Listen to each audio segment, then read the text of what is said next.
अध्याय 10 श्लोक 31। पवनः पवतामस्मि रामः शस्त्रभृतामहम् झषाणां मकरश्चास्मि स्तोत्रसामस्मि जाह्नवी सर्गणामधिरन्तश्च मध्ययं चैवार्जुन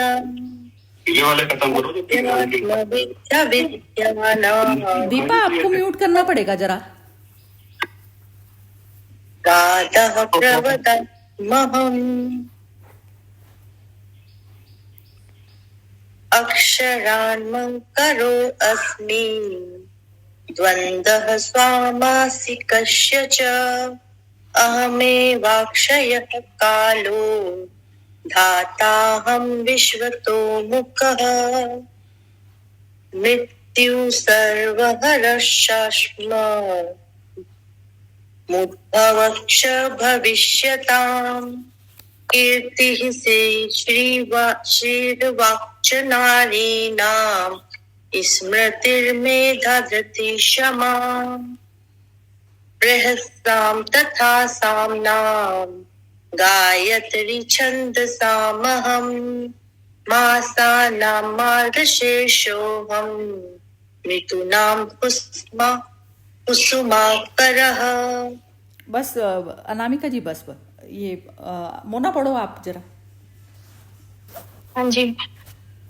मैं पवित्र करने वालों में वायु, शस्त्रधारियों में श्री राम हूँ और मछलियों में मगर हूँ और नदियों में श्री भागीरथी गंगा जी हूँ। हे अर्जुन, सृष्टियों का आदि और अंत तथा मध्य भी मैं ही हूँ। मैं विद्याओं में अध्यात्म विद्या अर्थात ब्रह्म विद्या और परस्पर विवाद करने वालों का तत्व निर्णय के लिए किए जाने वाला वाद हूँ। मैं अक्षरों में ओंकार हूँ, समासों में द्वंद्व नामक समास हूँ। अक्षय काल अर्थात काल का भी महाकाल तथा सब और मुख वाला विराट स्वरूप सबका धारण पोषण करने वाला भी मैं ही हूँ।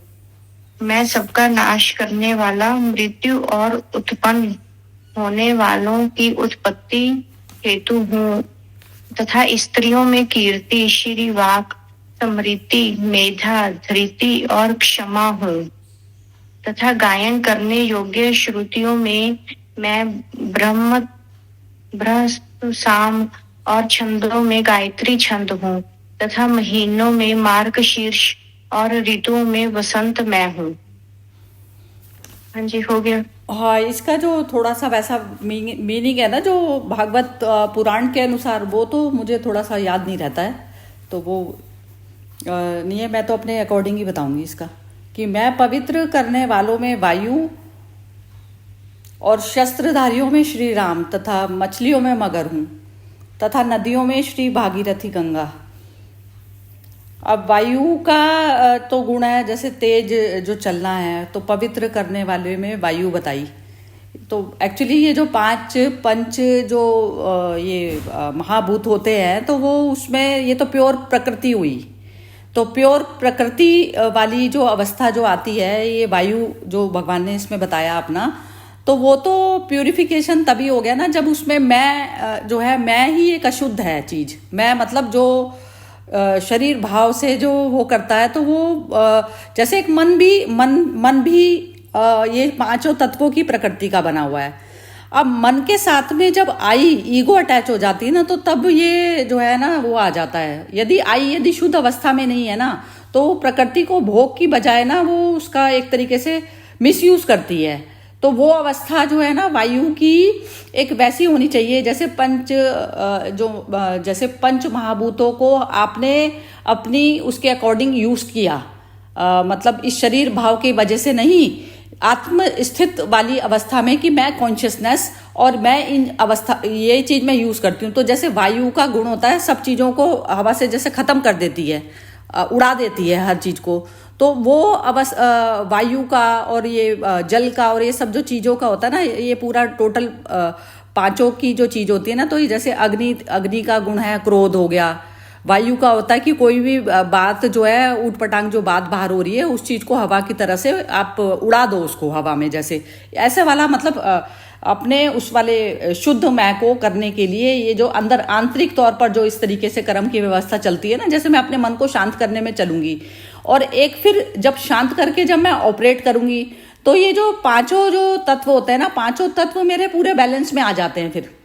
तो वो अवस्था में जो है वायु का जो गुण है वो उसमें यूज करा जाए उस चीज के लिए।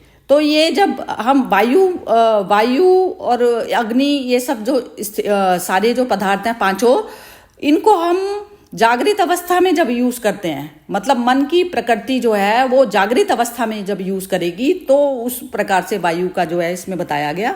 और शस्त्रधारियों में श्री राम, तो श्री राम वही हो गए कि जो आत्मज्ञानी जो मनुष्य है वो स्थित हो रहा है, तो वो एक्चुअली वैसे तो शरीर की इंद्रियां भी आपके तरीके शस्त्र मात्र ही हैं एक तरीके से।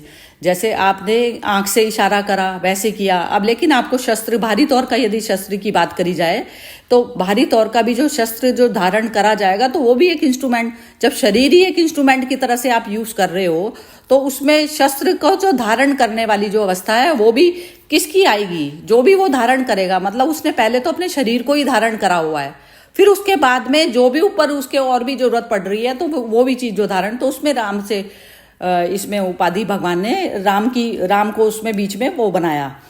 तो राम मतलब प्योरिफिकेशन, जैसे जो माइंड जो बिल्कुल प्योर माइंड में जो अवस्था स्थित है वो श्री राम है। तो अब इसमें कह रहे हैं ये मछलियों में मगर, अब मगर का क्या गुण होता है ये थोड़ा सोनपाल जी बताएंगे, पता नहीं क्या होता है इसका। तो मछलियों में मगर बताया और नदियों में श्री भागीरथी, भागीरथी का तो पता ही है कि भागीरथ ने तो उतारी थी गंगा, ऐसा बताते हैं ना कि गंगा जो है उसने धरती पर उतारी थी, किसी 100 पुत्र किसी राजा के थे तो वो उसको ये था कि गंगा यदि छू लेगी तो वो सारे जीवित हो जाएंगे, ऐसा करके। तो भागीरथी मुनि की ऐसे बताते हैं कि तपस्या की थी। लेकिन गंगा को उतारना मैं अपने सूक्ष्म उसमें अर्थ में ऐसा लेती हूँ कि गंगा एक ऐसी नदी है कि जिसमें मतलब कुछ भी वो नहीं होता ना, कहते हैं उसको गंगा का पानी ऐसा हो जाता है कि उसमें कीड़ा वीड़ा कुछ भी पैदा नहीं होता। तो अब उसमें अवस्था जो है आपको मन की ही करनी है, गंगा की तरह से प्योर इस तरीके से माइंड जिसका हो गया, जिसको भी जरा सा भी भारी पदार्थों से इतना सा भी नहीं रह गया, अपने स्वरूप का जो भान जिसको हो जाता है वो गंगा की तरह से स्वयं हो जाता है पवित्र। तो गंगा नदी मतलब ये होता है ना, जैसे हम भारी तौर के पाप धोने के लिए जो जाते हैं वो नहीं, गंगा को आपने अपने हृदय में ही उतार लिया तो आपको कहीं जाने की जरूरत नहीं है ना। तो वो मन को इतना प्योर कर लिया आपने। तो मन का प्योर मतलब ये नहीं करना कि मैं किसी की चीज नहीं लूं, वैसा नहीं, ऐसा नहीं, मतलब वो भी एक अहंकार भाव होता है। जैसे सब सारे जीव जगत के प्रति आप और अपने स्वयं के प्रति आपके अंदर पूरी तरह से एक्सेप्टेंस आ गई। इंसान अपने आप को ही नहीं स्वीकार कर पाता ना, जब मन जब द्वंद में रुकता है जब। तो हे अर्जुन, सृष्टियों का आदि अंत और मध्य भी मैं ही हूँ। अब जो मैं जब भगवान जब करके बात करते हैं ना, तो सृष्टि ही मन से ही चालू होती है सृष्टि। अब सृष्टि जब जैसे मैं अपने स्वरूप में स्थित हूँ लेकिन मैंने शरीर लिया हुआ है, अब उसमें जैसे ही मन का जब खेल जब चालू होगा ना, लेकिन जब मन का जब खेल चालू हो रहा है तो मैं ही करने वाला हूँ, उसको खेल को मैं ही करने वाला हूँ। तो जो भी विचार जगत जैसे ही शुरू होगा ना सृष्टि का, तो लेकिन अपना स्वयं का भान होते हुए में जो विचार आ रहा है तो वो मैं ही उत्पन्न करने वाली हो गई ना। जैसे एक तो हमारी ऐसी अवस्था होती है कि विचार अपने आप ही ऑटो मोड पे चल रहा है, मन ऑटो मोड में अपने आप ही विचार बन रहे हैं, अपने आप ही सब कुछ चल रहा है, हमें पता ही नहीं है। हम कहते हैं हम देखने वाले, मैं कह रही हूँ मैं विचार ही करने वाली मैं हूँ खुद। तो वो अवस्था ऐसी हो गई ना कि आधी ही मैं वही स्टार्टिंग पे मैं बैठ गई। पहले जो विचार है वो मेरी मर्जी के बिना मेरे अंदर उससे नहीं निकलता जब तक मैं इशारा नहीं करती। तो उसको जो भाव देने होते हैं ना, जैसे विचार को भी मैंने कहा ये अच्छा बुरा, ये टाइटल बुरा, तो ये जो सारे टाइटल भी जो दिए वो मैंने दिए, मैं देने वाली हूँ ना। जब तक कॉन्शियसनेस नहीं है उसमें तो फिर वो कैसे देगी। तो मन का जो खेल जहाँ से शुरू होता है वो स्टार्टिंग पॉइंट भी मैं हूँ, मध्य अंत मध्य वाला हो गया, जो विष्णु तत्व वाला हो गया, तो उसमें भी मैं हूँ। इतनी अवेकनिंग है एक एक क्षण की कि मेरी उसके बिना कहीं से भी कुछ भी आके अटकता नहीं। इतना स्वरूप में स्थिति जिस मनुष्य की होती है उसको अपना आदि, अंत और मध्य वाली स्थिति तीनों पता होती है। जैसे कि आपने अंत जब किसी चीज का करना है तो विचार जगत से ही अंत हो गया ना, तो पहले आप उस वाली अवस्था में आप आ जाएंगे। तो वो अवस्था से जब आप कर्म को भारी तौर पर भी करते हैं तो वो जो ऑपरेट करते हैं, तो तीनों ही सृष्टि का मैं ही सब कुछ करने वाला हूँ। तो सृष्टि उस अवस्था में भगवान कृष्ण, मुझे ऐसा लगता है कि ऐसा बोल रहे हैं। तो मैं विद्याओं में अध्यात्म विद्या और ब्रह्म विद्या तथा परस्पर, अध्यात्म विद्या वही होता है जैसे जो एक तो अविद्या कहते हैं, अविद्या का क्षेत्र होता है मटेरियल, इवन मेरी अपनी बॉडी भी और मेरा अपना माइंड भी, ये सारा कुछ अविद्या का क्षेत्र है। और जो मैं है वो अध्यात्म विद्या है। मैं मतलब शुद्ध, प्योर आई, वो हो गई अध्यात्म विद्या या ब्रह्म विद्या कह दो उसको। तो वो जब तक आपकी वो स्थिति नहीं है तो तब तक आपको जो है ये अभ्यास करने की जरूरत पड़ेगी। और वो अभ्यास करने की भी जरूरत नहीं पड़ती यदि आपका 24 आवर्स में आपकी स्मृति बनी ही रहती है उस अवस्था में कि मैं वो हूँ और बाकी सब कुछ जो मटेरियल है उसको मैं यूज करने वाला हूँ। तो ये अवस्था जब बनी रहती है तो वो अध्यात्म में स्थित वाला व्यक्ति की पहचान होती है। परस्पर विवाद करने वालों का तत्व निर्णय करने के लिए किए जाने वाला मैं वाद हूँ। अब वाद कैसे होता है, जैसे ही मटेरियल की वो आती है ना तो उसमें वाद, अब क्या होता है कि जैसे अब हम कह दें कि विचार करना वैसा नहीं, निर्विचार वाली अवस्था में जाएं, लेकिन हम विचार तो करेंगे ही ना। अब शरीर है, शरीर के साथ में जो ये सब कुछ जो विचार वाली जो अवस्था आती है, तो वाद उस अवस्था को ही कहा जाता है कि जिसमें मैं जब मैं का उसके साथ में, मटेरियल के साथ में वो चल रहा है, विचार के साथ में ही जो चल रहा है। तो लेकिन तत्व का निर्णय करने वाला, तत्व का निर्णय मतलब करना कि तत्व में स्थित होकर जब आप करते हो कोई भी चीज तो उससे जो ध्वनि उत्पन्न होती है तो उस चीज को कहा गया वाद। एक तरीके से आप इसको ये कह सकते हैं कि अनहद नाद भी कह सकते हैं इसको। अनहद नाद मतलब जो एक तो ना जैसे जो संसारिक कार्यक्रम होते हैं ना सबके, तो वो तो वाद से शुरू होते हैं, लेकिन इसमें तत्व का जो साथ में बोल दिया गया ना तो वो अनहद वाली स्थिति में जो वाद किया जाता है। अनहद वाली स्थिति मतलब मन बिल्कुल जीरो वाले मन पर जब भी आप कुछ भी एक्ट करेंगे तो वो वाले वाद जो होते हैं तो उसकी बात बताई जा रही है इसमें यहाँ पर। और मैं अक्षरों में आकार हूँ, और आकार वो हो गया ना, जैसे अक्षरों में आकार मतलब जैसे ही आपने आकार मतलब ये हो गया कि जैसे एक तो विचारों में जब जैसे ही स्टार्टिंग होगी तो वो आकार मतलब आपकी स्टार्टिंग पॉइंट ही आपका जब मन का होगा तो वो आकार में होगा ना। मन निराकार में तो चलेगा नहीं ना, मन तो आकार में ही एग्जिस्ट करता है, निराकार में तो मन की उपस्थिति नहीं हो सकती। तो लेकिन आकार भी क्या है, आकार भी है कि अब इसमें ये बता रहे हैं कि समासों में द्वंद्व नामक समास हूँ। द्वंद्व वो स्थिति हो गई ना कि जैसे एक कॉन्शियसनेस जब उसके साथ में, मन के साथ में जब अटैच वो हो जाती है ना, जैसे शरीर आपने लिया तो द्वंद्व नामक समास हूँ, मतलब जो द्वंद्व वाली भी द्वंद्व मतलब मेरा ही साथ में वो हो गया ना, जैसे मैं आई और प्लस मटेरियल हो गया तो वो द्वंद्व हो गया ना ये वाली चीज। अब जैसे सीताराम हो गया तो अब मन को ही सीता बताया जाता है और मन को ही राधा बताया जाता है। तो जैसे सीताराम और ये सब जो बताए जाते हैं, तो जो मन समर्पित रहता है उसके प्रति, अपने किसके प्रति, कॉन्शियसनेस के प्रति, सुप्रीम कॉन्शियसनेस के प्रति जो समर्पित रहता है, सुप्रीम कॉन्शियसनेस ही उसको कहते हैं जिसमें मटेरियल की गंध खत्म हो गई।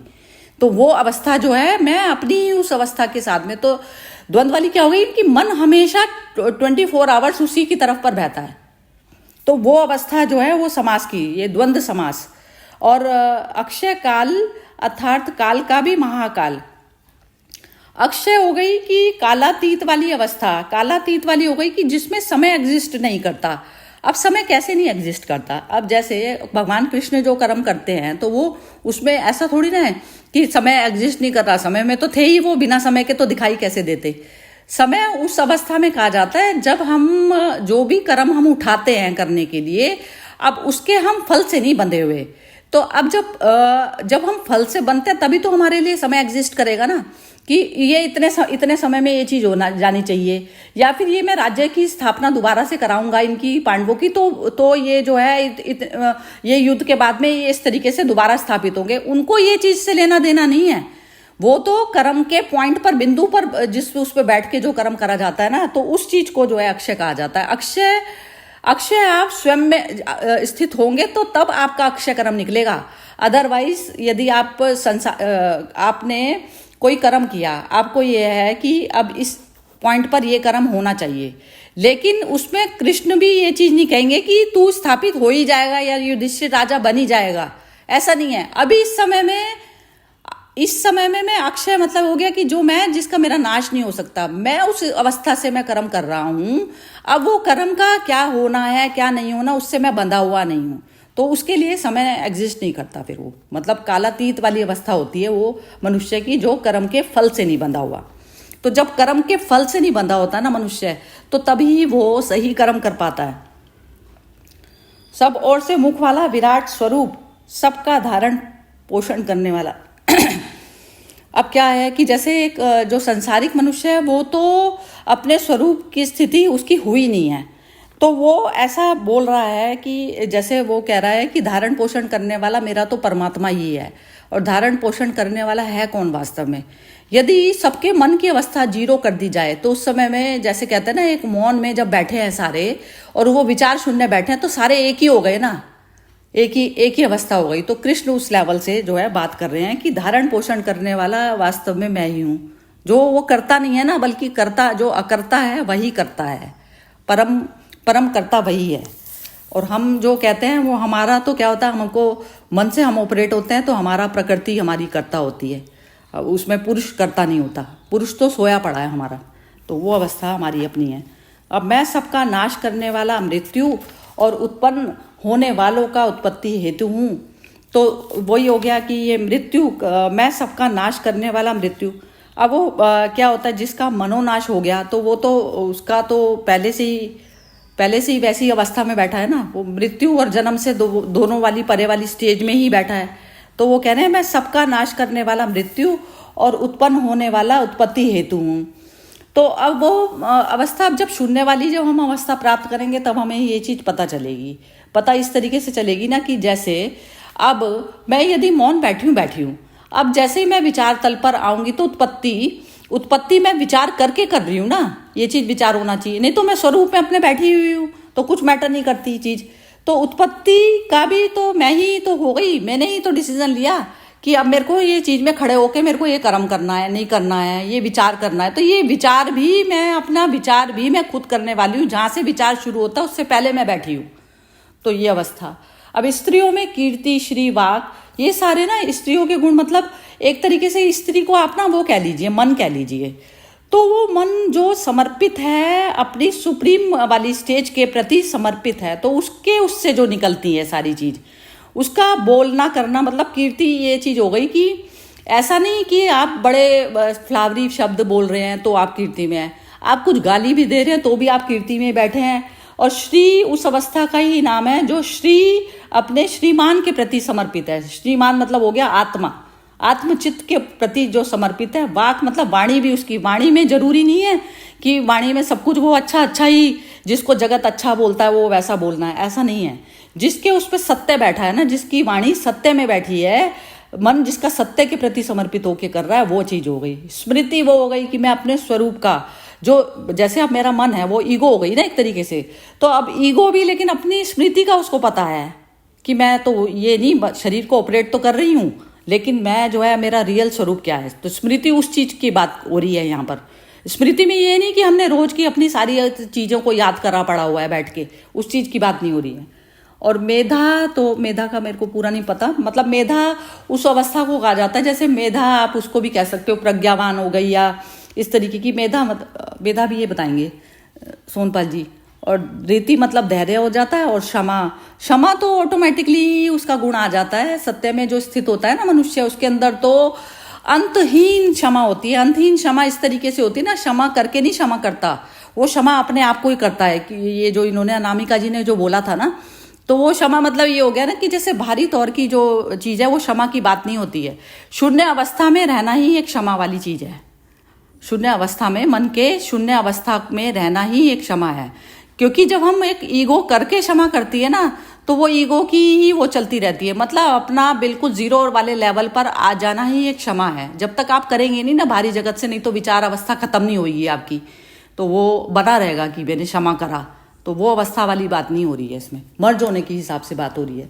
गायन करने वाले श्रुतियों में बृहत्साम बृहत साम ना, ये इसमें सामवेद के सामों में बृहत साम जो है कोई ऐसा बताया गया है, तो उसमें बता रहे हैं। तो सामवेद को मैं तो वही बैलेंस वाला जो होता है ना, जो कहते हैं जो ये स्थित प्रज्ञा जो पुरुष की जो पहचान होती है, तो वो सामवेद से रिलेटेड होता है। और छंदों में गायत्री छंद में तो जो ओम भूर्भुवः स्वः का है, तो वही मन की स्टेजों में जो तीनों स्टेज जो है आपकी मन की, तीनों स्टेज में आप शांत चित्त अवस्था से जब आप ऑपरेट करते हैं तो वो गायत्री छंद वाली अवस्था हुई। छंद मतलब आपके उससे जो भी कृत्य निकलेंगे, तो छंद मात्र उसी मनुष्य का कृत्य है, मतलब उसमें एक्शन भी आते हैं, सब कुछ आता है टोटल। एक जीवन ही एक जो सत्य में स्थित मनुष्य होता है, उसका बैठना उठना कुछ भी एक्ट करना, वो सारी उसकी छंद मात्र होती है। तो छंद भी वो क्या होता है, गायत्री छंद में स्थित उसकी बॉडी का एक एक रोम रोम जो है उसका उस तरीके से पूरी तरीके से, जैसे आप कह दीजिए कि एक बॉडी एक लैंग्वेज है ना, लैंग्वेज है। और जो कृष्ण का जो नृत्य है वो कर्मिक नृत्य मैं कहती हूँ, जो शून्य, जैसे बांसुरी से जो नृत्य निकला हुआ है, बांसुरी उस अवस्था का नाम हो गया जहाँ पर चित्त की शून्य दशा हुई। तो उसमें जो आपका बैठना उठना, इवन किसी की हत्या करना और किसी को जो भी आप बोल रहे हैं वो करना, क्योंकि आपके क्रोध घृणा सब चीजें आपके पूरे अपने उसमें हैं। आपकी मर्जी के बिना जब विचार ही उसमें वो नहीं आता है, मतलब वो नहीं मार सकता, पंख नहीं मार सकता आपके पास में आकर, तो वो तो बहुत दूर की बात है। तथा महीनों में मार्गशीर्ष ना नवंबर दिसंबर का बताया जाता है।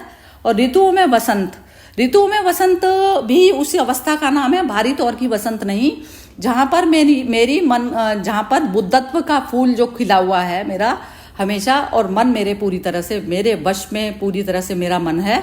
और जो फिर वश में हुआ मन जो काम करता है, पहले तो जीरो माइंड, फिर उसके बाद में जब जीरो माइंड हो गया तो मन हमेशा उसके प्रति, मतलब कोई भी काम मैं बोझ समझ के नहीं कर रही हूँ, मन ही मेरे अकॉर्डिंग जो है वो करता है, एक्ट करता है। वो कहता है मैं तुम्हारा सर्वेंट हूँ।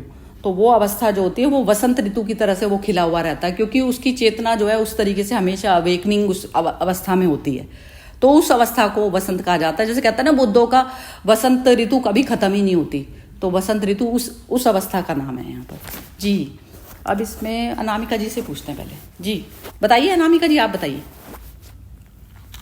हाँ जी सईदा जी, इसमें मतलब मुझे तो ऐसे ही समझ में आया कि शुद्ध प्रकृति वाली अवस्था, मतलब कि जिसमें कुछ भी मिलावट नहीं होगा, मतलब ना, मतलब प्रकृति, मतलब भोग का जो भाव है वो, मतलब जो ईर्ष्या और ये सारे जो है इनका पूर्ण तरीके से ही नाश हो जाएगा। और मतलब एक वो ऐसी अवस्था होगी कि उसका मतलब वर्णन अपन नहीं कर सकते।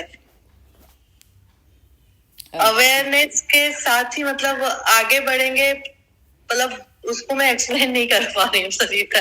मतलब ये हो गया कि जैसे आप एक शब्द भी निकला है, कुछ कोई कह देता है ना, जैसे बाद में कहता है, जैसे कोई चीज का मेरे को ग्लानि हो रही है ये करके, मेरे को ये बन रहा है, मतलब कहते हैं कि मेरे को तो बहुत आनंद आया उस अवस्था में जाकर, तो वो ऐसा होता है, उसमें बाहरी कारण नहीं होते, बाहरी कारण मौजूद नहीं है कि आपका जो खिला मन है वो बाहरी माहौल से आप खिले हुए तो वो कारण मौजूद हो गया। अकारण में जब स्थित होंगे तो तब ऐसी वाली स्थिति आएगी। बाहरी कारणों से खुश हो तो वो कारण है ना, कारण के खत्म होते ही वो खुशी आपकी खत्म हो जाएगी। और इसमें मुझे ऐसा लग रहा है कि भगवान वही मन की जो स्थितियां हैं उसके बारे में ही बता रहे हैं कि क्या क्या मतलब परिवर्तन होंगे। तो उसका एग्जाम्पल उन्होंने मतलब प्रकृति के द्वारा लिया है कि जैसे शस्त्रधारियों में राम की, जब आपको वहां एक्ट करना है तो आप राम की तरह एक्ट करेंगे, मतलब वो पूरी तरह से। और ये जो इसमें मेरे को सबसे अच्छा तो जो ये है ना, स्त्रियों में कीर्ति, श्री, वाक, स्मृति, मेधा, धृति और क्षमा, तो मतलब ये वाले जो 7 गुण है, मतलब वाक, कीर्ति और मतलब अपना इंटेलिजेंस, और ये मेधा मतलब तो इंटेलिजेंस होता है, और धृति मतलब पेशेंस होता है। तो उसके साथ मतलब आप अपने ये जो जर्नी है इसमें आगे बढ़ेंगे। हाँ, तो ये जैसे ना कई बार ये होता है ना, जैसे अब ईगो क्या है कि मैं जो है ये चीजें अपने ऊपर धारण करूं, वो धारण करके धारण नहीं होती है।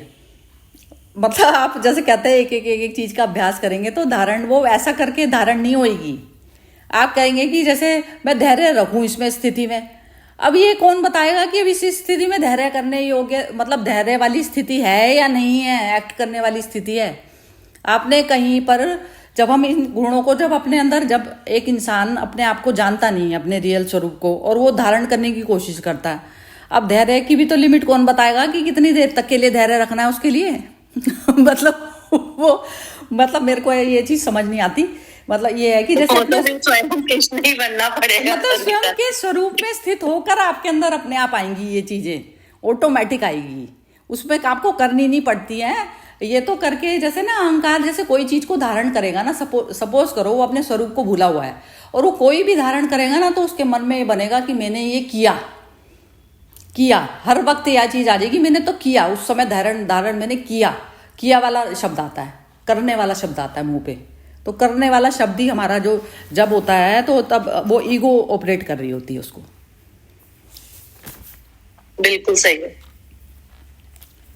हाँ जी, दीपा जी आप बोलिए। हाँ जी, नमस्ते। हाँ जी। सरिता जी, नमस्ते एवरीवन। तो वैसे तो सरिता जी ने बोल ही दिया है, पर एक दो चीजें मैं जो मुझे समझ आए, एक दो बस पॉइंट्स ऐड करूंगी। तो इसमें मेन क्या है कि चलो ठीक है, जो भी श्रेष्ठ है वो उन्होंने बोला है। और सबसे बात है कि मैं विद्याओं में, जैसे हम विद्या ग्रहण करते हैं, तो हम क्या है, संसारिक विद्या ग्रहण करते हैं कि जिससे कि हमें अर्निंग करनी है, वो तो जरूरी है, मगर उसके साथ साथ जो अध्यात्म विद्या और ब्रह्म विद्या है, और वो भी जरूरी है। वो मैं हूँ, मतलब अगर ईश्वर तक पहुंचना है तो ये वाली विद्या हमें लेनी पड़ेगी। फिर दूसरी बात कि महाकाल की बात की है कि सपोर विराट वाला महाकाल। अब जो वो लोग बोलते हैं कि हमारे साथ जो कुछ है ना, सब जैसे ये मृत्यु लोक है, सारे लोग है काल के अधीन है। कि ईश्वर ने मान लो एक काल क्रिएट कर दिया, तो उसके काल के अधीन होके सब हो रहा है, मगर अक्षय काल में, मतलब अर्थात काल का भी जो महाकाल है, वो मैं हूँ, जो कि काल को कंट्रोल कर सकता है, वो ईश्वर है। फिर तीसरी बात जो मुझे समझ आई, मृत्यु है, ठीक है, मृत्यु है। अच्छा, स्त्रियों में मतलब जो लेडीज में जो भी अट्रैक्शन होता है, ये सारा अट्रैक्शन ये है ना, उसमें अगर किसी भी स्त्री में कीर्ति है, श्री वाक है, स्मृति, मेधा, धृति और क्षमा है, तो ऐसी स्त्रियों में बहुत ही अट्रैक्शन होता है। तो जो स्त्री में जो गुण है, ऐसा मुझे समझ आया कि वो है। फिर लास्ट है गायन करने वालों में, आपने बोला भेद साम, मुझे लगा तो था मगर आपने कंफर्म कर दिया, ठीक है। जो सामवेद के जो चैंट्स हैं, वो आई थिंक हमारी, मैंने पहले बोला था, वो शायद हमारी एनर्जी को सॉर्ट ऑफ बढ़ाने के लिए है। तो मतलब बैलेंसिंग वाला होगा दीपा जी मेरे ख्याल से। हाँ जी, हाँ, बैलेंसिंग वाला होगा। हाँ, मतलब बढ़ाने का क्या यही है। और मार्गशीर्ष महीना तो वो होता है जिसमें कार्तिक का महीना होता है ना, वो होता है मार्गशीर्ष में, वो भी भगवान विष्णु की पूजा करते हैं। और बस अब इतना ही बोलना है मुझे, बाकी तो इन्होंने बोली भी है। जैसे वो हाँ जी, जैसे वो करा जाता है ना, ये इसमें अभी मैं इसमें पूजा में गई थी, ये इसमें हमारे इसमें आनंद लोक में ही जो हुई थी, तो वो ऐसा होता है ना, जैसे ये बैठा लिए शिव जी बिठा लिए, ये सब कर लिया, तो ये जरूरी है। जैसे बच्चे गुड्डे गुड़ियाओं का जो खेल खेलते हैं ना, ऐसा वाला, ऐसे हमने ईश्वर को ना ऐसा वाला चीज कर दी। तो ये जब तक पता नहीं चलेगा कि ये जो करने वाला मैं स्वयं ही हूँ, वो तो ये स्थिति ये कृष्ण की, भगवान कृष्ण जो बोल रहे हैं जिस लेवल पर, तो उसमें अर्जुन भी भिन्न नहीं है, नहीं तो वो बोलते ना ये वाली शब्द।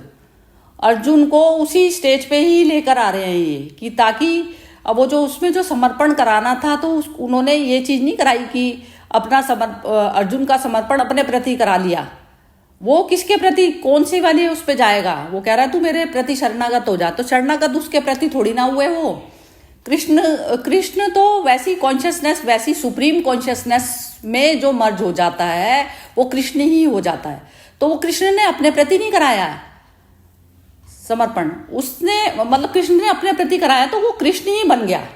तो वो स्थिति जब तक नहीं आएगी, तो ये सारा जो भारी तौर की जो चीजें बताई है ना, जैसे एक बच्चा खेलता है ना, बच्चा खेलता है और फिर उसके थोड़ी सी देर में उसके खिलौने भी आप उससे छीन लो, तो थोड़ी सी देर में वो फिर भूल जाता है। ऐसे प्रकृति से खेलता है एक जागृत मनुष्य, सारी टोटल प्रकृति से ऐसे खेलता है। तो उसके लिए ऐसे नहीं होता, ये दुख बनाने वाला चैप्टर नहीं होता। दुख भी जो आएगा ना, थोड़ा बहुत भी दुख, जो दुख आता है, जो मन के ऊपर जो आई हल्की फुल्की भी जो चीजें आई है, तो वो थोड़ी सी देर में फिर भूल जाता है, वो चीज भूल जाता है। लेकिन ये जो स्थिति, जो कृष्ण की जो स्थिति है, वो तो एक सेकंड की भी दुख वाली इसलिए नहीं है ना कि कॉन्शियसनेस, जैसे एक बच्चे की टांग, वो गुड़िया की किसी की टांग टूट जाए तो वो बच्चा रो रहा है, लेकिन फादर को तो पता है ना ये बच्चा बेमतलब के रो रहा है। तो ये स्थिति है जी। मोना आप बोलो।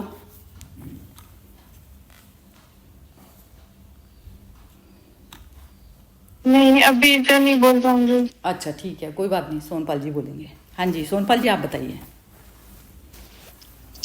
विभूति युग में तो कृष्ण भगवान ने जो सबसे बेस्ट है वही अपनी बात बताई है, उसका विराट स्वरूप दर्शन कराया है। लेकिन जब बहुत विराट की बात आती है ना, तो मेरी बुद्धि बंद हो जाती है। तो मेरे मन में से ये सवाल आता है कि इस शास्त्र की यदि कोई बात ही न करे, जिस आदमी को अक्षर ज्ञान नहीं है, जो गूंगा बहरा है, उसके लिए भी परमात्मा उतनी सहजता से उपलब्ध होता ही है। यानी वो अंदर से आता है, बाहर से नहीं आता है। और ये सभी शास्त्र, गीता कहो, बुद्ध कहो, अवेस्ता कहो, पुराण कहो, बाइबल कहो, वो बाहर है, हमारे अंदर नहीं है। हमारी अंदर की चेतना को ये एक भी शास्त्र की जरूरत नहीं है। कृष्ण ने यहाँ विराट स्वरूप में द्वंद्व समास की बात की है। तो द्वंद्व समास ये व्याकरण की चीज है, और व्याकरण में जो दो होता है उसको द्वंद्व कहते हैं। जैसे रात और दिन, पाप और पुण्य, सुख और दुख। तो वो समास जो दो को डिफाइन करता है वो मैं हूँ, यानी वो तीसरा छोर है। वो एक देखने वाला, एक जो देखा जाता है वो, और एक साक्षी। तो वो कहता है कि मैं साक्षी हूँ। राम का उन्होंने उपमा दिया कि मैं राम हूँ, क्योंकि तब तो त्रेता युग हो चुका था, द्वापर चल रहा था, तो कृष्ण तो बोल नहीं सकते। तब वो समय पे सबसे श्रेष्ठ राम थे, इसलिए उन्होंने जो श्रेष्ठ है वही बताया। और मगर की बात हमारे शास्त्र में गजेंद्र मोक्ष की पुष्कर में एक कहानी है कि मगर यानी काल का जबड़ा जो खुला हुआ है, एक रात का है, एक दिन का है, वो हमें ग्रसता जाता है, वो पूरा हमको ग्रस लेता है। तो उससे मुक्त होने के लिए शरीर भाव से बाहर आना है, तब गजेंद्र का जैसे मोक्ष हुआ ऐसे हमारा मोक्ष होगा। और नदियों में भागीरथी गंगा बताया। आज साइंस ने ये पुरवार भी किया, विज्ञान ने, कि गंगा जल जो घर पे लाते हैं, सालों तक रखते हैं, तो उसके अंदर वो बासीपन नहीं आता है। कोई ना कोई बैक्टीरिया ऐसे है वहां पे कि वो हमेशा तरोताजा रहते हैं और मन को प्रफुल्लित करती है गंगा। और इसलिए नदियों में उन्होंने गंगा का महत्व, गंगा का पान हमारे वहां बहुत महत्व है, यमुना का स्नान महत्व है, और नर्मदा का पान नहीं, स्नान नहीं, केवल दर्शन का महत्व है। अच्छा। फिर आदि मध्य, ये तो नर्मदा किस चीज का वो प्रतीक, मतलब जैसे हुई। अच्छा, ये दर्शन मतलब दर्शन इसका वो है महत्व। हाँ, ये तो हमारे शास्त्र में है कि गंगा का पान करो, यमुना का स्नान लो, और नर्मदा के तो केवल दर्शन मात्र। अभी उसमें साइंस ये है कि नर्मदा नदी में बहुत ज्यादा मगर है। अच्छा। और वहां पे हम स्नान करने जाएंगे तो मगर हमें गजेंद्र मोक्ष करा देगा। इसलिए ये शास्त्र और साइंस साथ साथ चलते हैं। हमको मगर से बचाने के लिए केवल दर्शन की बात उसमें डाली गई होगी। तो हम तो उल्टा करते हैं इसमें भी। ये जो हम जो गंगा में सिर्फ पान का बताया, तो हम तो उसमें जाके स्नान करते हैं, तो गड़बड़ है ना वो तो फिर। नहीं, नदी तो कोई भी नदी में स्नान करना तो मनुष्य का स्वभाव है, उसको पानी अच्छा लगता है। लेकिन ये जो शास्त्र में जो बात है वो मैं बता रहा हूँ। मैं उससे संगत हूँ या नहीं हूँ वो मैं नहीं जानता, लेकिन गंगा का पान महत्व बताया है, यमुना का स्नान का बताया, और रेवा का दर्शन। मैं इसके पीछे विज्ञान ढूंढ लेता हूँ। अभी रेवा दर्शन क्यों बोला? क्योंकि उसमें मगर ज्यादा है, नहाने जाएंगे तो हमें नुकसान हो सकता है। इसलिए जैसे जो वो समय के जो थे समाज के वो पुरोहित पंडित लोग, उन्होंने दर्शन की बातें महत्व बता दी ताकि लोग उसमें नहाए नहीं और मरे नहीं। साइंस और विज्ञान को मैं हमेशा जोड़ने की, विज्ञान और धर्म को जोड़ने की कोशिश करता हूँ। फिर कृष्ण ने बताया कि आदि मध्य अंत में हूँ। वो ओशो वाला जो वीडियो आया था, इलेक्ट्रॉन, प्रोटॉन, न्यूट्रॉन, गति, अवरोध और ड्राइविंग, ये तीन चीज में हूँ। वाद में उन्होंने बोला कि जो शास्त्र का जो वाद होता है, पहले के जमाने में क्या होता था, एक पंडित दूसरे पंडित के जाके आह्वान करता था कि मैं आपकी इस बात को चैलेंज करती हूँ। जैसे गार्गी और याज्ञवल्क्य का संवाद बहुत प्रसिद्ध है, फिर अष्टावक्र का और मुंडन मिश्र का वाद प्रसिद्ध। इसलिए वादों में वो वाद कृष्ण श्रेष्ठ बोलते हैं जो धर्म का होता है, अध्यात्म का होता है, राज विद्या का होता है, ब्रह्म विद्या का होता है। यहाँ पे एक बात मैं ऐड करना चाहता हूँ कि एक चिन्मय मिशन ने उपनिषद गंगा नाम की एक सीरियल टीवी पे दूरदर्शन पे प्रस्तुत की थी, यूट्यूब टेलीग्राम पे अवेलेबल है, जिसके 40-50 एपिसोड है। वो 25 मिनट का एक एपिसोड होता है। वो जब भी टाइम मिले जिंदगी में वो देखना, उपनिषद गंगा। आप लोगों ने शायद देखा भी हाँ होगा। देखा है, इसने नामिका ने लिंक भेजा था इसमें ग्रुप में उसका। हाँ, तो वो मुझे बहुत अच्छी लगती है। उसमें बहुत सारे डाउट्स और डिस्प्यूट्स मेरे क्लियर हुए थे। और आकार में ओमकार बताया, तो ओमकार में तो आप उसकी साइन देखोगे ना ओमकार का, तो उसमें 2 साइन का इस्तेमाल है, एक इन्फिनिटी का हुआ है और एक 0 का हुआ है। तो शून्यता प्लस अनंतता जुड़ जाती है, यानी बहुत विराट स्वरूप और बहुत सूक्ष्म स्वरूप जुड़ जाता है, तो वो ओम बन जाता है। और सबसे श्रेष्ठ अक्षर पहला पृथ्वी पे ओमकार का ही बताया गया है। फिर अक्षय काल, कालों में मैं अक्षय काल, अभी मैं कल ही सोच रहा था कि हम लोग समय की व्याख्या कैसे करते हैं, व्हाट इज टाइम। टाइम की व्याख्या हम कैसे करें, क्योंकि पृथ्वी लोक पे टाइम अलग है, अमेरिका में टाइम अलग है। हम लोग यहाँ से ऑस्ट्रेलिया अमेरिका जाएंगे तो जेट लैग होता है, समय को हम क्रॉस कर जाते हैं, उस हिसाब से जाके एडजस्ट करना पड़ता है। और ब्रह्मा का एक दिन, तो 4 युग हमारे निकल जाते हैं, तो उसका एक दिन होता है। वो सब कालों का काल है महाकाल। और अक्षय काल, जो क्षय नहीं होता है वो अक्षय, यानी वो कभी खत्म ही नहीं होता है, वो तो है ही। तो सबसे श्रेष्ठ उपमाएं उन्होंने अपने लिए रखी है। और स्त्री और पुरुष में जो 7 बताया है, कीर्ति, स्त्री, वाक, श्रुति, मेघा, क्षमा, तो यहाँ पे मेरे मन में है ना, स्त्री और पुरुष वो लिंग वाली बात नहीं रहती है कि मेल और फीमेल। कभी कभी मेल भी फीमेल बनता है और कभी कभी फीमेल में भी मेल। वो चित्त को मैं मेल और फीमेल में देखता हूँ। जो चीज पालना करती है वो चित्त माँ है, और जो चीज रक्षा करती है वो चित्त पुरुष है। तो स्त्री और पुरुष को कभी आप लिंग में मत ले जाइएगा, शरीर में मत ले जाइएगा। उसके कर्तव्य के हिसाब से चेतना को ही प्रभु ने बांटा है, स्त्री में और पुरुष में। फिर मेघा का शब्द मैंने देखा अभी डिक्शनरी में, तो जो काम करने में हम कुशल हो जाते हैं, यानी बुद्धि की थोड़ी तीव्रता का लेवल आता है, उसे मेधा कहते हैं। और सामवेद में वेद, उन्होंने ऋग्वेद को नहीं बोला कि मैं ऋग्वेद हूँ। सामवेद तो ऋग्वेद और उसके बहुत हजारों साल बाद लिखा गया है। लेकिन सामवेद में क्या है? सामवेद में नृत्य है, कला है, संगीत है, और कृष्ण के हाथ में बांसुरी है। वही इंगित करता है कि वो संगीत, नृत्य और कला का पुजारी है। इसलिए उन्होंने वेदों में अपने को सामवेद बताया।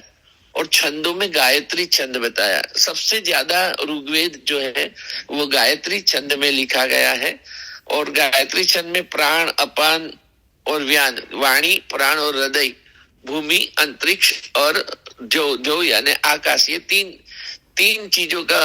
और हमारी प्रकृति भी कफ, वायु और पित्त से बनी है, इसलिए गायत्री छंद सबसे ज्यादा इस्तेमाल वो समय पे हुआ है। इसलिए कृष्ण कहते हैं कि मैं छंदों में गायत्री हूँ, क्योंकि जो बेस्ट है वो कृष्ण है। तो बस मुझे तो यही लगा कि वही अपना, कि इस जमी से आसमां तक मैं ही, जैसे विनोद जी ने बताया था, फिर वीर जरा का गाना बताया था, वही विभूति योग का ही हम दर्शन कर रहे हैं कि कितना उन्होंने बताया कृष्ण ने कि किस में क्या हूँ। जो श्रेष्ठ महीनों में मार्गशीर्ष बताया, तो मार्गशीर्ष सबसे श्रेष्ठ महीना उनको लगा है। अभी वो मुझे थोड़ा जानना है कि 12 महीने में कृष्ण ने मार्गशीर्ष को ही क्यों श्रेष्ठ बोला, वो मेरे बुद्धि में अभी तक आया नहीं है। लेकिन वो बोला है तो है, लेकिन कैसे वो वक्त जैसे निकलेगा, कभी कहीं पढ़ने में मिल जाएगा या सुनने में मिल जाएगा, तो मैं मार्गशीर्ष के बारे में बता पाऊंगा।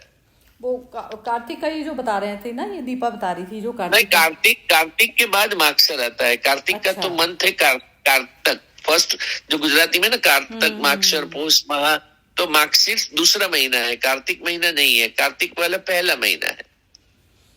मुझे ऐसा लगता, मेरा अपना माइंड ऐसा कहता है इसको कि जैसे वो वैसा मौसम होता है ना जिसमें सर्दी नहीं ज्यादा ना गर्मी ज्यादा, तो वो स्थिति जैसे माइंड की होती है ना हमारी, वो स्थिति मार्गशीर्ष महीने की मेरे को लगता है बाहरी तौर का जो महीना होता होगा ना वो गर्मी का होता होगा ना सर्दी का ना वैसा। अंग्रेजी का नवंबर अक्टूबर महीना मार्गशीर्ष में आता है हमेशा। मेरे को ऐसा लगता है ये, क्योंकि ये जो सारी जो चीजें है ना ये टोटल माइंड का बैलेंसिंग है। जैसे अब ये जो सामवेद है ना, सामवेद वाली स्थिति में जब मेरा अपना माइंड जब हमारा सेट होता है ना, तो उसमें आप देखेंगे कि आपने कुछ भारी तौर का कुछ भी फूड भी खाया है ना, तो वो जो आपका जो माइंड जो एसिड बनाता है ना, तो वो बिल्कुल बैलेंस करने की उसके अंदर पावर होती है पूरी तरह। तो जो मनुष्य ऐसी वाली स्थिति में रहता है ना, तो उसको जैसे कुछ भी चीजें भारी तौर की नुकसान नहीं करती। तो वो मतलब माइंड का ही है, टोटल माइंड का। यदि जो संतुलित माइंड वाली अवस्था होती है ना, जो बुद्ध की थी, और जो आपने जो स्त्री और पुरुष का भी बोला ना, तो वो ही हो गया कि जैसे भगवान बुद्ध का जो हृदय था वो तो स्त्रियों से भी कोमल हृदय जो है वैसा बताया जाता था उनका। तो वो अवस्था एक बच्चे जैसे हृदय की जो होती है, या कोमल, इतनी कोमलता जो जिसके हृदय ने प्राप्त कर ली, तो वो तो स्त्री का गुण तो आता ही है। वो मतलब वो फिजिकल वाले उस पर नहीं जा सकते ये चीज़ों में। मतलब जैसे मेंटली आपने वो चीज़ की अनुभूति कर ली, तो आपको ये फिजिकल भी सब सारी चीज़ें समझ में आ जाएंगी कि ये मतलब बाहर की जो चीज़ जो जिससे कंपेयर किया गया हुआ है, तो वो चीज़ मेरे माइंड की स्थिति जब तक वैसी नहीं होगी, तो तब ये सारे जो श्लोक हैं ये तब आपके माइंड में समझ में आएंगी ये चीज़ें, अदरवाइज नहीं आती। तो माइंड का जो बैलेंस है ना वो सबसे ज़्यादा ज़रूरी है, और बैलेंस वो आता सिर्फ स्मृति से है।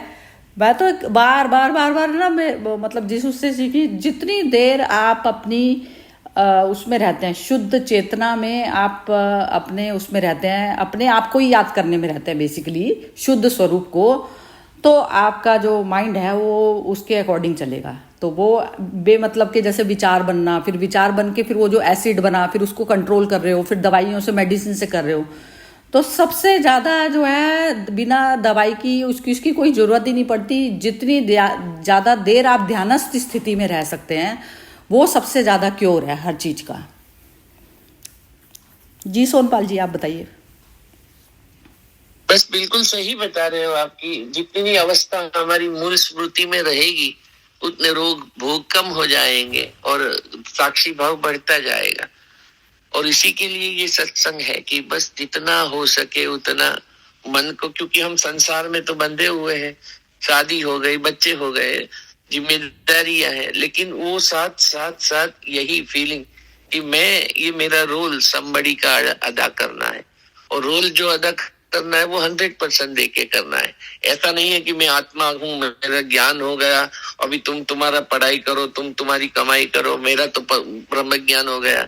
ब्रह्म ज्ञान होते हुए भी अपनी पालना का जो आदेश है, ब्रह्मा विष्णु महेश का, एक जन्म देता है, एक पालना करता है और एक संहार करता है। तो ये तीन लीलाएं जैसे प्रभु ने रची है, ऐसी हमको भी लीला करनी है। हमको पात्र से जुड़ नहीं जाना है, जिंदगी हो या काम, कभी जुड़ न जाना। ऐसा एक पिक्चर में नाना पाटेकर ने कहा था कि बस जुट जाओगे तो अटैच हो जाओगे, थोड़ा दूर रह के अपने को देखते रहो कि बाप का रोल कर रहा हूँ, बेटे का रोल कर रहा हूँ, एक LIC एजेंट का रोल कर रहा हूँ, सब जिम्मेदारियां हैं। और ऐसे फूल महकता है ना, ऐसे महका करो, अपने आप सब होता रहता है।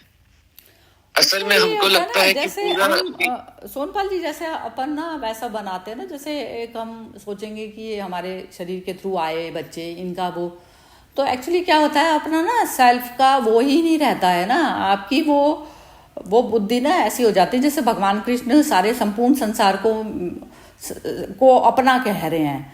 तो वो क्या होता है, जैसे जो हमारी एनर्जी होती है माइंड की, हम कहते हैं ये मेरा परिवार है। तो जब आपकी वो दृष्टि एक से हटकर, जब ऐसी एक से जब तक आपकी दृष्टि हटेगी नहीं, तो सर्व के प्रति दृष्टि नहीं आप वो कर पाएंगे, तो एक के प्रति भी ना वो वाला अपने का भाव ही खत्म हो जाता है, पूरी तरह ही खत्म हो जाता है। तो क्योंकि यानी तो हम ऑब्जर्व भी वही चीज करेंगे ना, सामने हम कहेंगे कि इसमें, तो याद करने वाली बात रह जाएगी। तो याद करने मैं कोशिश करता हूँ कि सब बच्चे मेरे हैं, इस दुनिया के सभी माता पिता मेरे, अपनी चेतना का विस्तार करता हूँ, लेकिन फिर भी मेरे बच्चे के लिए मेडिकल में 1 करोड़ भरता हूँ, लेकिन बाजू वाले के लिए 1 करोड़ भरता नहीं हूँ। वहां मेरा ज्ञान सीमित हो जाता है, क्योंकि मुझे 1 करोड़ कमाने में बहुत मेहनत करनी पड़ती है। तो ये मेरा तेरा तो आ ही जाता है, वो हिरण्यकशिपु और हिरण्य, क्योंकि मैं चेतना को व्यापक करने की कोशिश में हूँ, सेवा कार्य करता हूँ, सत्कार्य करता हूँ, लेकिन साथ में संसार में भी तो हूँ। तब मेरा मन कहाँ चला गया कि मेरे बेटे की 1 करोड़ फी भरी, बाजू वाले की 1 करोड़ भरनी थी, तो ये 50 लाख ले जा, तेरे को काम लगेगा। ऐसा मैं नहीं कर पा रहा हूँ, तो मेरी चेतना वहां पे कुंठित हो जाती है, क्योंकि हम शरीर से बंधे हुए हैं, है ना। चेतना का विस्तार हुआ है तो बाजू वाले के बेटे का 1 करोड़ मेरे पास था, तो मुझे भरना चाहिए था ना। मेरा प्रश्न है ये। नहीं, मेरा तो ये दृष्टि है, जैसे इसमें 1 करोड़ भी मैंने जुटाए ऐसा करके नहीं ना। तो जो जैसे जो एक उसमें जो काम हुआ वो तो नेचुरली आप उसी का ही करेंगे, जो आपके निमित्त से आए हैं आप उन्हीं का करेंगे। अब रोज में भी इंटरेक्शन हमारा चौथे तो वहां आदमी से तो नहीं भेद होता। हो गया ना, मेरा तेरा हो गया, एकदम सीधी बात तो हो गया, बहुत क्लियर, कि मेरे बेटे के लिए खर्च करूंगा, बाजू वाले के बेटे के लिए नहीं, वो बाजू वाला है। वो मन में भेद आया ना, क्लियर। नहीं, ये नहीं होती ना। जैसे मेरे अपने उससे निकला जो चीज, उसका करके नहीं करा है, वो भी क्या है, उसके भी कर्मिक अकाउंट ने करवाया है ये चीज। उसके साथ में जो फादर और बच्चे की जो रिलेशनशिप जो आई है, नहीं, ये क्या है, पूरी दुनिया का हम एक छोटा हिस्सा है, उसके पास पूरी दुनिया की जिम्मेदारी है, परमात्मा के पास हम उसी का स्वरूप है, लेकिन वो एकदम विराट है और हम एकदम सूक्ष्म है, तो हमें छोटी सी जिम्मेदारी दी गई है। जब हम ये शरीर को भेद के निकलेंगे ना, तब पूरे विश्व की जिम्मेदारी हमारे पे आएगी। कोई चेतना ऐसी होती है जो पूरी जिम्मेदारी अपने पे लेती है। वो इसीलिए तो कोई गुरु अपने बॉडी को वो स्पर्श चरण को नहीं करने देते, क्योंकि उनकी चेतना डिस्टर्ब होती है। तो वो चेतना पे जब हम जाके रहेंगे तो पूरा विश्व मेरा हो जाएगा। अभी हम बुद्धि के स्तर ये पे, वाली स्थिति तो, लेकिन ये जीते जी तो प्राप्त करनी पड़ेगी ना। ये तो चाहे अभी हम बुद्धि के स्तर पे, ज्ञान के स्तर पे हम वो स्थिति को अनुभव करते ज्ञान से, लेकिन अंतर से नहीं। अब एक हमारा एग्जिस्टेंस जो है वो बीइंग वो स्टेट में नहीं पहुंचा है, हम ज्ञान से वहां जाने की कोशिश में है। हाँ, बिल्कुल ठीक कह रहे हैं, बिल्कुल ठीक। वो अवस्था जब आएगी तो मेरा तेरा का भेद अपने आप मिटेगा, नेचुरली, बिल्कुल ठीक बात करी आपने। वो वाली स्टेज तो मेरे ख्याल से बहुत ही होती तो होगी, क्योंकि जो छोड़ के जो छोटी सी उम्र में चले जाते हैं तो उनकी तो होती होगी, मेरे को लगता है होती भी होगी। बस यही है, बाहर में भी साधु सन्यासी भी कई बार अटक जाते हैं, अपने शिष्यों में अटक गए। वैसे तो वही सबकी यात्रा तो चलती है एक्चुअली, जब शरीर लिया है ना। लेकिन वो ये जो आप जो स्थिति की जिसकी बात कर रहे हैं ना, वो जब तक वो वाली स्थिति नहीं आई ना, तो तब तक तो आना जाना चलता रहेगा यहाँ पर। और पेट है तो भूख लगेगा, तो खाने का बंदोबस्त भी करना पड़ेगा। बिल्कुल 100% यही होगी चीज, बिल्कुल। चलो ये, लेकिन ये है कि चलो समझ में तो आने लगी कम से कम, नहीं तो पहले तो समझ ही नहीं आती थी। ये इंसान ज्ञान को ही वैसे समझता था, लेकिन बिल्कुल ही आप मर्ज नहीं हो जाते ना, एकाकार, वो उन्हीं को ही हो पाता होगा। बिल्कुल बढ़िया है। हाँ जी दीपा जी, मोना जी, आप कुछ कहना चाहती हैं तो बोलिए, नहीं तो फिर खत्म करते हैं आज का। मोना बोलो। मतलब इतना सुना अच्छा लगा, मतलब वही समझ में आता है कि ये ज्ञान ध्यान, जब कोई सिचुएशन ऐसी होती है, संसारिक है, संसार में बंधे हुए हैं, इतने ऊंचे नहीं पहुंचे कि मतलब इस हद तक वो कर लें। जैसे इन्होंने बताया कि वो 1 करोड़ मेडिकल का किसी और बच्चे के लिए नहीं होएगा, अपने बच्चे के लिए हो जाएगा इंतजाम, उस तरीके से। और वो मतलब ये ज्ञान में दिक्कत भी नहीं आएगी जरा सी भी, कितनी मेहनत मशक्कत करनी पड़ेगी तो उसमें दिक्कत भी नहीं आएगी जरा सी भी। ये भी नहीं कहेंगे एक बार भी कि हमने मेहनत करी, ये भी नहीं कहेंगे बल्कि उस समय। हाँ जी, मतलब भगवान से जुड़े रहना, ये तो है, मतलब हर समय उसके साथ हमें अंदर से जुड़े रहना है। लेकिन ये मतलब इतना नहीं हो पा रहा ना, मतलब बिल्कुल ही संसार से वो छूट जाए। अभी इसमें आगे उलझ जाते हैं, एक जब कभी कोई गृहस्थी का कुछ आ जाता है तो।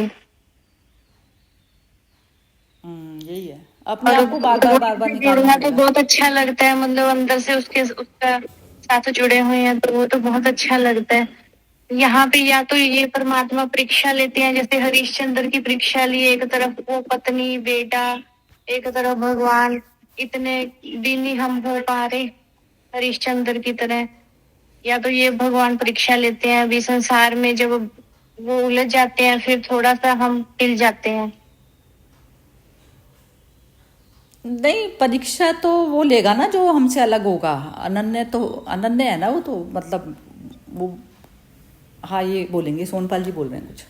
आपने बताया ना कि भगवान से जुड़ने का मतलब क्या हुआ? आप अपने आप को भगवान से भिन्न समझते हो, तभी जुड़ने की इच्छा रखते हो। आप ही स्वयं वही स्वरूप हो, लेकिन विस्मृति में है। हम उसी के अंश है। हम स्वयं भगवान है, लेकिन हम विस्मृति में है। अनन्य बोला ना हम उसने। वो परमात्मा है तो हम आत्मा है, हम उसी के अंश है। क्वांटिटी का फर्क है। वो दया का सागर है तो हम दया की बूंद है जो कभी कभी झलक जाती है। वो शांति का सागर है तो हम शांति कभी कभी प्राप्त कर लेते हैं, कभी कभी गुस्सा आ जाता है। वो प्रेम का सागर है तो हमारे में भी प्रेम तो है, लेकिन बूंदे है, कभी कभी आती है, बाद में वापस लहर। वो सागर है, हम लहर है। हम उसी का हिस्सा है और हमारा अस्तित्व बस लहर किनारे आ गई, खत्म। हम वही थे 50-60 साल पहले। जिंदगी हम नहीं थे तो भी यही दुनिया चलती थी, हम नहीं रहेंगे तो भी दुनिया चलती रहेगी। हम वही है। हमारी चेतना वो चेतना से बिल्कुल भिन्न नहीं है। उस स्थिति में रहेंगे, नथिंगनेस में। हम कुछ है ही नहीं। कृष्णमूर्ति उसे नथिंगनेस कहते हैं कि बस कुछ नहीं। मोना क्या है, सरिता क्या है, मनीष क्या है, कुछ नहीं है। ये बुदबुदे है, काल की सपाटी पे आए हैं, बिखर जाएंगे। इससे पहले अपने स्वरूप को जान लो तो कभी दर्द दुख नहीं आएगा। बार बार क्योंकि हम मर्ज होना कुछ है पड़ता ही है, नहीं। बार बार मर्ज होना पड़ता है। जैसे विचार उठा, जैसे अभी सपोज करो हमारे घर से कोई चोरी हो जाती है, या फिर सपोज करो कि बैंक से ये जो फ्रॉड होने लग गए सब, जो ये चीज हो जाती है, तो उसमें कैसे होगा? आप परेशान रहेंगे कि मेरे साथ में तो ये हो गया, नेट का फ्रॉड हो गया, ये वाली चीज हो गई, तो वो उसको भूलोगे कैसे? ऐसे करके भूलोगे ना कि सृष्टि में कि जिसने भी किया या नहीं किया, जिसने भी किया वो भी मेरा ही स्वरूप था। तो ऐसा करके जैसे ही आप भूले, आप उसमें मर्ज हो गए। तो वो जब तक हमारा संपूर्ण संसार हमसे पराया रह रहा है तभी तो हम परेशानी में हैं। जब किसी ने कुछ ले भी लिया और बड़े से बड़े करोड़ों चीज को भी आप भूल जाते हो, तो वो बात वो नहीं होती कि इतने बड़े करोड़ का घाव लगा। कई बार तो इतना एक इंसान छोटा सा सुई की नोक के बराबर वाला घाव भी नहीं भूल पाता, और एक इंसान करोड़ों की चीज भी भूल जाता है। तो वो सीधा यही है कि अपने स्वरूप से आप विस्मृत होते हो ना, तो इस वजह से होती हैं ये प्रॉब्लम्स। तो बार बार वही होता है कि देर सवेर जो सामने वाला मनुष्य यदि खराब बोल रहा है, अच्छा बोल रहा है, तो देर सवेर वो जब भी आएगा नहीं आएगा, जैसे उसको स्वरूप का भान होगा वो भी मेरे जैसा हो जाएगा। तो आप तो हो जाओ ना, ज्ञानी हो तो मतलब बस ये हो जाता है, ज्ञान को उस समय अप्लाई कर लो बस फौरन। भूल पड़ जाती है ना, हमें बार बार भूल पड़ जाती है। सामने वाले की बात को हम ले लिया, मन पे लगा के बैठ गए, तो अब हमारे फिर ज्ञान का ये तो फायदा होना ही चाहिए ना कि हम 15 मिनट 20 मिनट जो भी करते हैं, तो उस समय हम अपने स्वरूप को याद करके पहले तो स्वयं भूलें उस चीज को, और फिर जो है दूसरा वाला जब आएगी, जब उसको स्मृति आएगी, जब आ जाएगी अपने आप। तो इतना तो आ जाता है ना, आ जाता है ना मोना, बोलो। हाँ जी। बस ये चीज बार बार ये प्रैक्टिस में लानी है। चाहे इवन शरीर का नुकसान हुआ, इवन चाहे बुखार का आया, बॉडी को आया बुखार, करना है इसका ट्रीटमेंट, सब कुछ करोगे, लेकिन कोई परेशानी नहीं है। बॉडी ही है, मुझे नहीं आया। आप हमेशा स्वस्थ हो, आपको कुछ भी चीज छू नहीं सकती। तो बार बार ये ज्ञान को इस तरीके से अप्लाई करना है बस लाइफ में। और जो जितना ज्यादा अप्लाई कर लेता है तो उतनी उसकी, जैसे एक अभ्यास की तो है ही ना, पहले अभ्यास की विद्या करनी पड़ेगी, फिर आप जब जीरो में आपको रहना ही आ जाएगा तो दिक्कत ही नहीं है फिर तो कुछ भी। चलिए खत्म करें आज का। हाँ दीपा, कुछ कहना चाह रही हो आप? हाँ जी, नहीं जी, बस बहुत बढ़िया है सब। हाँ जी, सब काफी चीज एक्सप्लेन हो ही गई। हाँ जी, हाँ बिल्कुल, बस बार बार अप्लाई का ही है चक्कर। अप्लाई हम करके वो भूलते हैं ना बार बार, तो वही चीज करनी पड़ेगी बस। हाँ चलें सोनपाल जी, आप बताइए कुछ कहना चाह रहे हैं तो। नहीं, बस अच्छा, वही ये सत्संग जो है उसमें 8 कृष्ण भगवान आज होते तो बोलते 8:44 वाला सत्संग में मैं हूँ। आप नहीं वो तो जो है आपके उसके ना, आपकी एक्सप्लेनेशन अच्छी है बहुत ना, तो वो मजा आता है सबको। मैं तो नहीं कर पाती। नहीं, मैं बोलता हूँ तो सुनने की कोशिश करता हूँ। मैं मुझको भी बोलते टाइम सुनता हूँ कि भाई बात समझ में आ रही है कि नहीं आ रही है, क्योंकि बोलना है ना वो एक बाहर की ओर जाता है। आप दिष्टा की तरफ समझ अंदर है। साक्षी में बैठे होते होंगे आप अपने उसमें। कोशिश रहती है, बहुत मुश्किल है लेकिन प्रयत्न करते रहते। एक चीज मैं कहना चाहती हूँ। अब जैसे आज मैं मतलब किसी ने लगाया था, तो मैं को वो सुना उनका प्रवचन सुना। वो क्या नाम है, जो साउथ कोयम्बटूर वाले हैं ना, जग सदगुरु, तो उनका हाँ, तो मैंने आज सुबह सुना। तो उन्होंने बोला कि भाई देखो कि अगर आपने जैसे मनुष्य जीवन 2 ही मिनट को मेरे हस्बैंड ने लगाया था, तो मैं भी बात, तो उन्होंने बोला कि भाई देखो आपको मनुष्य जीवन मिला है, तो इसमें से आपको अपनी एनर्जी को बढ़ाना ही है। मतलब आपको मोक्ष की तरफ आपको यात्रा करनी है और आपको एनर्जी को बढ़ाना है। तो अगर आप सोचोगे कि भाई मैं नहीं बढ़ाऊं, क्या फर्क पड़ रहा है कि मैं नहीं भी यात्रा करूंगा तो क्या फर्क पड़ रहा है, कह रहे कोई फर्क नहीं पड़ेगा, मगर आपकी जिंदगी जैसे चल रही है वैसे चल रही है। अगर आप जैसे चल रही है उसके नीचे गिर भी गए तो भी आपको वैसे लोग, लाइक माइंडेड लोग मिल ही जाएंगे, है ना। देखो जो जैसा होता है उसको वैसे लाइक माइंडेड लोग मिल जाएंगे। तो उन्होंने बोला मगर आपकी मुक्ति की तरफ की यात्रा नहीं जाएगी। तो फिर मेन तो ये है अभ्यास। उन्होंने बोला अभ्यास तो वही है, जैसे इन्होंने गीता में भी श्री कृष्ण ने बोला ना, अभ्यास और वैराग्य। तो वही वाली बात है, अगर अभ्यास होगा तो वैराग्य अपने आप आएगा। और अगर ये वाला 2 कॉइन है, मतलब लगता है उन्होंने बोला 2 तरह करके, मगर है एक ही, मुझे ऐसे लगता है। बाकी आप बताइए। नहीं ये तो खरपतवार तो कहते हैं ना, जैसे अपने आप ही निकल जाती है, तो उसको तो हटा करना पड़ता है ना, लेकिन फूल को उगाना पड़ेगा तो आपको देखना पड़ेगा सब चीजें। तो ये तो जो खरपतवार की तरह से ईर्ष्या द्वेष फलाना ढिमकाना जो शरीर वाले भाव से जो निर्मित होती हैं चीजें, ये तो अपने आप आ जाती हैं, इनको तो हटाना ही पड़ता है ना। जब आपको आत्मा भाव में जाना है तो उसमें हटाना ही पड़ेगा। और जहां तक ये जो एनर्जी की जो बात होती है ना, एनर्जी तो सब में ही अच्छी मिली हुई है। जो ये मन है, मन ही तो एनर्जी की वजह से ही तो आया है हम धरती पर। तो वो एनर्जी बढ़ानी घटानी नहीं है, एनर्जी तो बतेरी मिली हुई है, हम सम्यक स्थिति में लाना है उसको। एनर्जी कम ज्यादा थोड़ी ना, एनर्जी तो हम जैसे जहां पर हमारा 2 शब्दों से काम चल सकता था हमने 4 बोल दिए। तो हमें तो ये देखना है हम एनर्जी लीकेज कहाँ से हो रही है, बढ़ाना घटाना थोड़ी ना है ये। इस पे सोनपाल जी बोलेंगे कुछ। सोनपाल जी आप समझिए, कुछ बताइए जरा इस नहीं, बस शक्ति जो है ना वो ट्रांसफॉर्म होती है, वो ज्यादा कम होती ही नहीं है। एनर्जी जो है ज्यादा बोला जाता है तो ज्यादा तो जैसे जनों को देख के भी ज्यादा आ जाएगी ना। मेरे अंदर ज्यादा एकदम एनर्जी बन गई, अपने बच्चे को देखते ही बन गई ज्यादा एनर्जी, तो ये तो लीकेज हो गई, बल्कि बनी थोड़ी ना है, ये तो लीकेज हो गई। मैं 1 मिनट में फिर डैम मिलूंगी, अब दूसरा कोई खराब वाला बंदा आ जाएगा तो 1 मिनट में मेरे को ऐसा हो जाएगा जैसे मेरे जान प्राण निकाल लिए किसी ने। तो वो तो एनर्जी वो है, एनर्जी को बैलेंस समय की स्थिति में रहेगी उसी की, जो स्थित प्रज्ञा होता है उसी की रहती है। बस वो स्थित प्रज्ञा वाली अवस्था में बार बार अचीव करनी पड़ेगी, अदरवाइज तो लीकेज हो रही, अप डाउन तो चलता ही रहेगा। अप डाउन स्थितियां मन की हैं, हमारी नहीं है। मन को लाओ।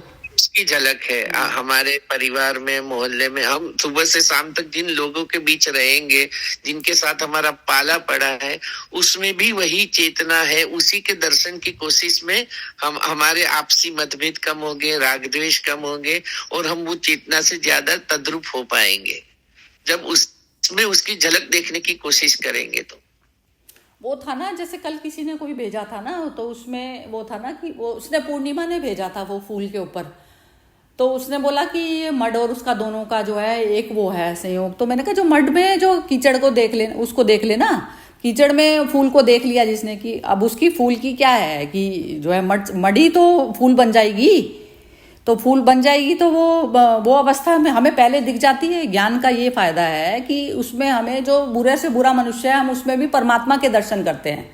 बिल्कुल बिल्कुल, ये चीज है। तो वो स्थिति तो हमें वो खत्म करवाती है, राग द्वेषों से परे करवाती है कि ये स्थिति आज नहीं कल तो आनी ही है इसकी। और जो भी कर्म के रूप में यदि वो सामने खड़ा है तो मेरा बैगेज आया हुआ है और उसको मैं ऑफलोड करना है, मुझे बढ़ाना है, घटाना है, ये सब कुछ मेरे हाथ में होता है उस समय। उसमें मैं सब कुछ बढ़ा भी सकती हूँ, घटा भी सकती हूँ, उसको न्यूट्रल लेवल पे लाकर उसको खत्म भी कर सकती हूँ। तो ये चीज मेरे हाथ में होती है। लेकिन मैं अब खुद ही बेहोश स्थिति में रहती हूँ तो वो चीज मेरे ऊपर हावी हो जाती है। तो वो बेहोश वाली स्थिति की बजाय वो जागृत अवस्था में आप इसको टैकल कर सकते हो। और जहाँ पर मन हावी हो जाता है तो फिर वो मन ही आपकी एनर्जी को यूज करके और आपको बिल्कुल जीरो बना देता है। एनर्जी को जो डाउन अप डाउन जो चलती है ना, तो वो हमारी परेशानी है। मेन बैलेंसिंग में एनर्जी में हम परमात्मा स्वरूप में ही होते हैं। बस वही है, मेडिटेशन भी यही है और मेडिसिन भी यही है। एक ही मेडिसिन लेनी है, बस एक ही मेडिसिन लेते रहो, बस सब कुछ अच्छा चलेगा। भयंकर से भयंकर रोग भी है ना, तो रोग जैसे शरीर में भी आए ना, तो लेकिन आपको नहीं छू पाएंगे, आपके मन नहीं परेशान होगा आपका। आए हैं बॉडी में जो चीज आई है वो अपने आप जाएगी, या तो शरीर ही लेके जाएगी या फिर शरीर स्वस्थ करके जाएगी। कुछ तो जो आई है वो जाना उसका स्वभाव है ही, निश्चित है उसका। जो चीज आया है हवा का झोंका, वो जाना ही है उसको वापस। बस आपने बोला ना मेडिसिन, बिल्कुल मेडिसिन की तरह से ही करना पड़ेगा 100%। दवाई के नाम भी देखो, टेट्रामाइसिन, कॉन्ट्रामाइसिन, सुपरामाइसिन, माइसिन आता है, इसका मतलब हो गया ये बॉडीली अटैच हुए तो दवाई लेनी पड़ी। मैं तो कहती हूँ रोग ही तब से ही आता है, जब हम भूलते हैं आता ही रोग तब है। जैसे ही भूलते हैं उसकी सजा मिलती है हमें, भयंकर डंडा पड़ता है ऊपर वाले का। हाँ, पहले मन में होता है, फिर वो शरीर पे रोग बन के आता है।